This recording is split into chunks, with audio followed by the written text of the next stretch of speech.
You're watching Flash Tutorials with Professor Tennant, and in this set of videos we're going to be working with the production workflow for animating a sequence of frames, basically an animation synced with some sound. And you can see here I've got a little project that I usually use as a demonstration for my students.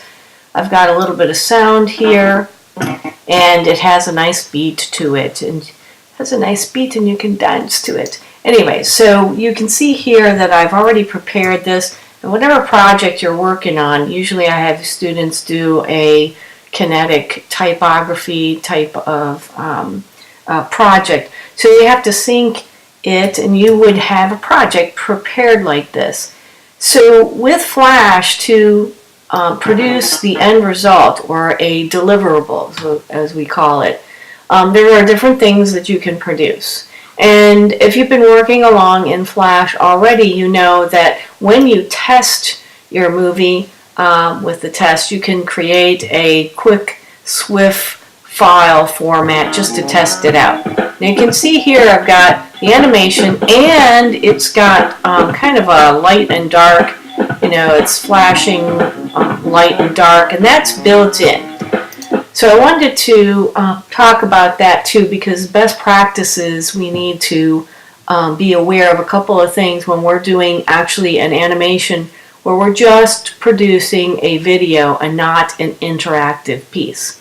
So in this case, I have that video, or the box, flashing light and dark. But you can see here, when I scrub through, okay, it's not flashing back and forth, it's not doing that. But when I played the SWF, it will pick up the nested movie clip inside of a movie clip, and I'll show you that in a second. But what's going to happen is, I don't really want to do a SWF file, because the only way I can use it really is to put it on the internet in an HTML page. Now, an interactive piece, that's great, but for a video, it's not being used that way any longer, or very often that way, in that way. So what I want to produce is actually a movie that could be deployed in different formats, maybe for HD, high definition for television. Maybe I want to make a movie, a Bluetooth. Maybe I want to put it on a CD and have high definition. Maybe I just want it to be viewed as a small format just for video on a web page. Maybe I want to put it on a channel. Currently there's YouTube and Vimeo, those couple of formats. We can prepare the exact same video animation that we build in one fell swoop. We can do the workflow for it, and it can be encoded, or in other words, different file formats can be encoded from the exact same movie files. Now we're going to use a combination of the using Flash for building our little animation. And as you can see here, I've got my dancing box. Okay, not a very fancy project, but it serves the demo purpose. And then we're going to, using the workflow that's been invented for actually the Cartoon Network, then we're going to export the frames from it.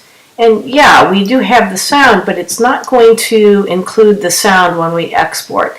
The sound here in Flash, as you can see in this project, and in your project, you will have used the sound to sync your animation to. It's not going to be exported with it. Now, why would I do that? Well, we're going to bring the sound and the exported frames into another program by Adobe called Adobe Premiere Pro. And that looks like this. And you can see here, I've got the dancing box in here, but I also have, it has its own timeline, okay? And once we get the the video and we put the music to it. These two parts here, you can see here, there's a video track and there's an audio track. And what happens with putting both of them together into Premiere Pro, your sound will be a better quality. You'll be able to control a few things a little bit better in here, like I have gone in here and lowered the volume here. I've also got a transition at the end. I've built some credits that are really easy to do in Premiere Pro. So this is the way to go, because with just this sequence or this timeline, I can encode this exact same thing 3 different file formats. So I would have the exact same movie, but for different purposes. And that is really what we're after. And this, like I said, is the workflow that originally they used in the Cartoon Network. Now, I'm not sure if they exactly use this any longer. There are other animation software other than Flash, but at the time they started all of this worked just beautifully. Okay, so I wanted to show you in the Swift file, I had it going with its flashing light and dark.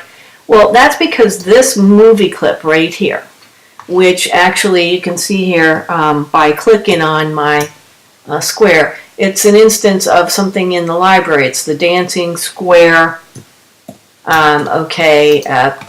movie clip in my library here. Now, what about this symbol here, symbol 1? Well, that was not named very well. But in any case, if I double click on the dancing square, you're going to see that inside of that, it has its own timeline. So we are inside the dancing square here. And now in the timeline, all right, it has a little bit of an animation going back and forth. So I created that. That is a nested animation, a nested movie clip, which this item right here that I'm moving around is actually an instance of symbol 1. And you can see that right here in my properties. So symbol 1 is nested inside of dancing square. So that's not going to show up in the way that we're going to produce it. So if I wanted this flashing, then I really would have to do that along in this motion tween here at the scene 1 at the main level. Okay, so I'm not going to get that. That's okay. I just want to use this thing as a demo in any case. So what are we talking about? I need to produce something. That is, I need to produce a PNG sequence instead of a Swift file. So we're going to do something. Get your file ready and open. You're going to go to File, drop-down menu. We're going to go to Export, and we need to export movie. And this is a very simple process here, and I've done it a couple of times to make sure everything is a go. Okay, and you'll see this export movie, and I want to locate it or put it in to my example here. In fact, let's go inside of Dancing Box. No, yes, we will go inside of Dancing Box. And I want to make a new folder. Now, when we export this, I need to make the format to be, in fact, let me cancel that, make it be a PNG sequence. So whatever format that we select, it's got to be PNG sequence or JPEG if it's all imagery. But PNG is going to allow us to have that color, and it makes the file a little bit smaller and things of that nature. So a PNG sequence, basically what it is going to do is it's going to make a set of frames. It's just like taking a picture of each and every frame. So I want to put it inside of a folder because we're going to have however many pieces of this. So sequence, dancing, a folder, and then the name of the PNG, just leave it as that and it's going to do its work. What it'll do is, as I save this, okay, it's going to make a picture of each and every frame. Now, the export settings, I'm going to leave them to the default. What size is my stage right now? The resolution is a 72. I'm going to leave it at that. I want to make sure that it's the full document size. In other words, I want the whole stage, because that's basically, you know, what's not behind the curtain, everybody can see. So in this case, that's what I want. 8-bit color is fine. The other colors would make it more depth, but for this exercise, let's just keep it at that to keep a smaller file size, and it won't take very long. The background, well, I want it to be the stage in any case. Now I'm going to go ahead and export this, and you're going to see it takes just, you know, a short amount of time, depending on how many frames that you have. If you have 100 frames, it doesn't take all that long. If you have 1,000 frames, however, you need some time to have that export. Okay, so in the next video, we're going to do something with our exported sequence, and let's move on